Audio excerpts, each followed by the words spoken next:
ఇవి ఆనపేరు వీటిని కోసి అయ్యా వాళ్ళు లవ్లీ అది నైస్ ఫీలింగ్. నా చేతితో వేసినటువంటి ఇది బ్యూటిఫుల్. ప్రకృతి ఎంత గొప్పదంటే మనం సరదాగా ఒక విత్తనం భూమిలో నాటితే అది మనకు పరిపూర్తి ప్రయత్నం చేస్తుంది. దానికి ఎంతమంది కృతజ్ఞతగా ఉండాలి అని చెప్పాము అన్నది నా ఉద్దేశం. సో ప్లీజ్ మీరు కూడా మీ ఇళ్లలో మీ ప్రయత్నం చేయండి. చిన్న తొట్టున చాలు.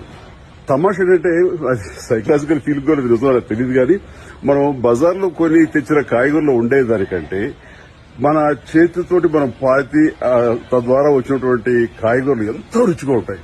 ఈ రోజున ఈ సొరకాయ వండి దాని కూర నేను ఆస్వాదించబోతున్నాను. మీరు ట్రై చేయండి.